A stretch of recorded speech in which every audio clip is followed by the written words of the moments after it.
I've been down to the Crazy House. I've seen the crazy people running around. Two sides to life, two sides to fun. The one who does it and the one who gets done. Shoot, shoot, shoot all the clowns. Bruce Dickinson, the singer from the most successful heavy metal band out of Britain ever. Lyrics from his song. So if he can write about that club, couldn't have all been bad, could it, guys? Hello, how are you doing? My name's JJ. How are you doing, Ned?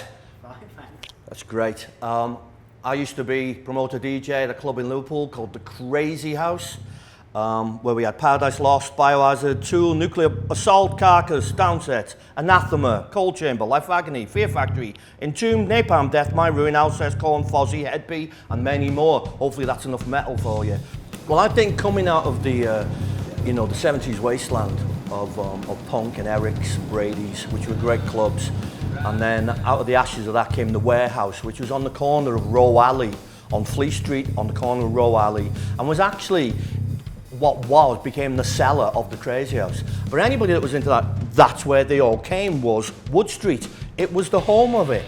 During that kind of period of it, if you like, 90 to 94, 95, that's when the magic really started to happen. Because of course we still were having great gigs in the city. So you're talking about a Friday night, Rage Against the Machine, Tool opening, you know what I mean, for £6. Think about that. Now, at the end of the day, the after show for that was lunacy, and it broke. At that moment, it broke, because then suddenly every weekend we had a space that was just for people like you and me. So that's how it kind of developed. We were getting offered stuff, but also at that time as well, we were working with Kerrang! Magazine. Rock and metal was in the peripheral vision. It wasn't an outside thing. And I think everybody's looking for their tribe, looking for their home, and looking for where they belong. And sometimes you might walk into a dance club, you might walk into a pub, you could walk into any space and you feel home. Now that was true of me when I went to the Crazy House before I started working there. And when I went there, I stood in and I went, these are my people, this is my crowd. I felt at home, and everybody felt the same. But obviously we used to have, promo nights, and we'd have album launches, for some of the biggest bands on the planet, Bon Jovi, Metallica, Slipknot, any metal or rock band that was releasing an album, we'd get a promo night. And we'd get posters, and we'd get vinyl, and we'd get, CDs and badges and all this giveaway stuff. And we were the first club to really do that. We were the first club to really sit down with the record companies and say, can we have some free stuff? And they were like, well, yeah, it's all in a lockup doing nothing. And we managed to take it, and they gave us these boards. And I ended up putting one behind the DJ booth, but then decided to cover it with stickers and posters, and as the years went by. And bands would come in and put their own stickers on it. No, it wasn't precious, And that's a living, breathing thing. That sat there with, with those stickers, and you can see it. There is a groundswell of a scene that's back. So I think the fact that there is now a space at the original place, I think that's really exciting. If I was 18 to 26, and you're going to remember the Crazy House closed in 2018. Will it ever be what it was? What is? Behave yourself. But they're part of a legacy of a city. At the end of the day, we don't stop. We don't stop loving this.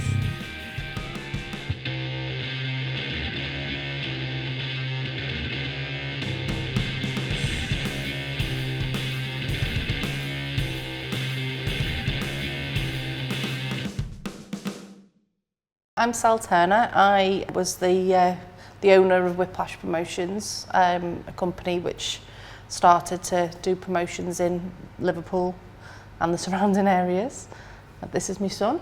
Hi, I'm Lewis Turner. I'm the son of Sal Turner. I was alive and I saw at the time of Whiplash Promotions, and I grew up with it essentially. Well, Whiplash started as a club night in Stairways Club over in Birkenhead on the Wirral. It came about because I was disappointed, shall we say, with the current DJ, his choice of songs, and kind of said I could do better with my eyes shut. So I proposed an extreme metal night where I would just play the kind of music that DJ wouldn't play, and the DJs over in Liverpool didn't really play. After about 10 months it morphed into live bands as well. I was asked to put some live music on, and I kind of got the agreement from the venue to do it. They said they had everything that we needed, and it was quickly established that though they had a stage, they didn't have very much else. So we moved over to Liverpool, and that's where Whiplash was born. Yeah, 2001 to 2005, and then I had a break, had a baby, and then we started again in 2010. The earliest memory was my mum being like, make sure all your school stuff is not in the living room. You will not be able to get it. Because when they come over, they didn't stay in a hotel, they stayed in our front living room.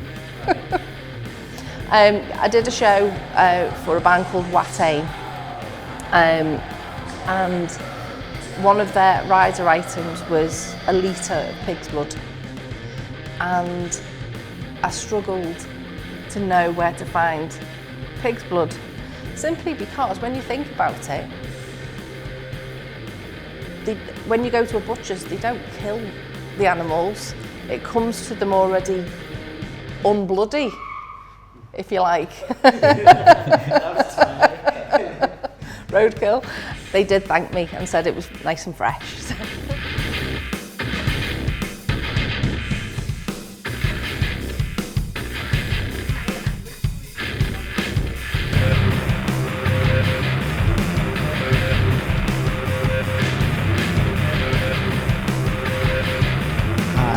My name is Nedim Hassan. Everyone calls me Ned. I'm a senior lecturer here at Liverpool John Moores University in the Media Culture Communication department.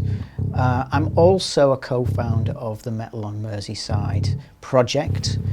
Hey, my name's Coop. As he said there, I'm the host of the Spoken Metal Show podcast, part of the Metal on Merseyside collective, as well as being a local promoter and supporter of the scene in any way that I can. So I came off tour a while back, and when I came back to the Liverpool scene and the Northwest scene, I felt that there possibly wasn't as much metal as I'd like to see there. Certainly not as many shows as I would have liked to have gone to. So I started the medium du jour of the moment, which is a podcast. Of course I did. If it was 20 years ago, I wrote a book about it. If it had been 100 years ago, I would have done a cave painting about it. I wanted to talk about what the scene was happening, the things that I've seen in some of the bands. There was a sense that the scene was in a little bit of crisis. So Merseyside's metal music scene lives and dies in many respects, certainly its live metal music scene, by the venues. There was just that threat, and so it became more incumbent on the people who were in the scene to kind of go, okay, how can we arrest that? How can we kind of make sure that this scene is still being supported and thriving and that people know about it? For one person to approach it, almost impossible. So when we kind of hunkered down and thought about it with me and Ned, we thought that we needed to get a collective together to fight it, you know, almost like a Mission Impossible type of, let's get the best people we could get together who have the same concerns that we do. The podcast that I do was told by a lot of people when I was trying to get shows on board and help artists that there was no scene in Liverpool, and it became like almost a joke to me. I was like, there very much is. That's become the fight. Collecting things like flyers and posters and other paraphernalia that you normally pick up at gigs.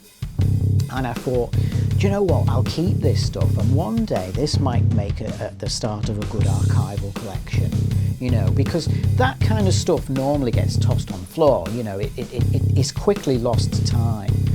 But it tells an interesting story because it gives you a snapshot of a moment, you know, a flyer. So I thought it would be interesting to kind of crowdsource other material like that. I'm very keen to champion those kind of unsung heroes and heroines of the local metal music industry, and that is promoters. Local metal music promoters are people who see other people. They're people who deal with people on a one-to-one basis. They're the ones who got bands crashing over at their house. They're the ones who greet the audience in person. So it's a very different kind of activity than just, you know, somebody who's, you know, part of a mega, you know, corporation, you know, like Live Nation or someone like that. We're talking about a very different kind of cottage industry, and people dedicate their lives to this stuff, often losing money, often putting themselves out and putting, you know, their families out and whatever, to bring people music that they're passionate about.